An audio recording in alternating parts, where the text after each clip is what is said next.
नमस्कार बंधुरा आमी सुमी आपनारा देखছেন सुमिर रान्नाघर।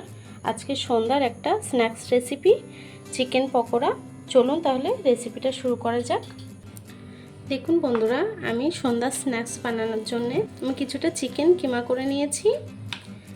एखन मशलागुलो ऐड करब। दिए देब 1 चामच गोलमरिचेर गुঁড়ো, 1 चामच दिए देब जिरेर गुঁড়ো, दिए देब सामान्य एकटु धने गुঁড়ো, सामान्य एकटु हलुद गुঁড়ো दिए देब 1 चामच काँचा लंका कुचि, दिए देब हाफ चा चामच रसुन बाटा, दिए देब हाफ चा चामच आदा बाटा, একটা ডিম আমি ফাটিয়ে দিয়ে দেব। ঘরে যেসব উপকরণ থাকে আমাদের ডেইলি যেটা ইউজ হয় তাই দিয়ে কিন্তু মুখরোচক সন্ধ্যার টিফিন বানানো যেতে পারে। আমি একটা ডিম দিয়ে দিলাম। এখন যে ধোকা আমরা কিনে নিয়ে আসি বাজার থেকে প্যাকেট ধোকা, সেই ধোকার একটু গুঁড়ো দিয়ে দেবো।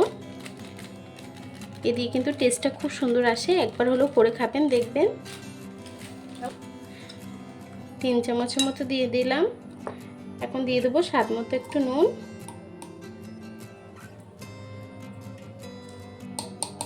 স্বাদ মতো একটু নুন দিয়ে দিলাম। দিয়ে দেবো ছোট্ট একটা পেঁয়াজ কুচিয়ে রেখেছিলাম সেটা দিয়ে দিলাম। দিয়ে দেবো 2 চামচ চালের গুঁড়ো। চালের গুঁড়োটা দিলে একটু খাস্তা মতন হয়, ওটা খেতেও কিন্তু ভালো হয়। এখন সুন্দর করে চিকেনটাকে সুন্দর করে ম্যারিনেট করে নেব। একটু যদি খুব শুকনো শুকনো হয় সামান্য একটু জল অ্যাড করতে পারেন। জল দিয়ে সুন্দর করে চিকেন আর মশলাগুলোকে একসঙ্গে একটু মাখিয়ে নেব। চিকেনটাকে ম্যারিনেট করা হয়ে গেছে, আমি 5 থেকে 10 মিনিট ঢেকে রাখবো। 5 থেকে 10 মিনিট পরে ফিরে আসছি।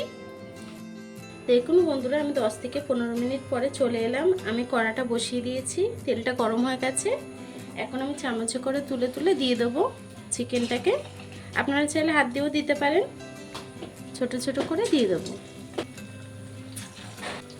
দেখুন বন্ধুরা আমি কিছুটা দিয়ে দিয়েছি। এখন ব্রাউন করে ভেজে নেব।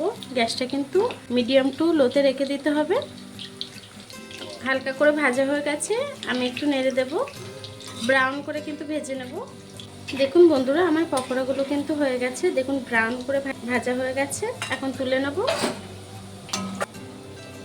আমি বাকি পকোড়াগুলোকেও সেম ভাবে ভেজে নেব। এভাবে সন্ধ্যের বেলায় এভাবে যদি আপনারা স্ন্যাক্স বানান, বাইরে স্ন্যাক্স না খেয়ে কিন্তু ঘরে বানিয়ে খেলে খুবই ভালো আর হেলদিও এগুলো। আমি সবটুকু দিয়ে দিয়েছি, আমার দুবারেই কিন্তু পকোড়াটা ভাজা হয়ে যাবে। দেখুন বন্ধুরা আমার সবগুলো কিন্তু ভাজা হয়ে গেছে। দেখুন বন্ধুরা আমার স্ন্যাক্সটা কিন্তু রেডি হয়ে গেছে। পকোড়াগুলো আপনারা সন্ধ্যার টিফিনে বানাতে পারেন। আর এই ভিডিওটা কেমন হয়েছে কমেন্ট বক্সে জানাবেন। ভিডিওটা ভালো লেগে থাকলে চ্যানেলটিকে সাবস্ক্রাইব করে দেবেন। এতক্ষণ ধরে আমার ভিডিওটা দেখার জন্য আপনাদেরকে অসংখ্য ধন্যবাদ।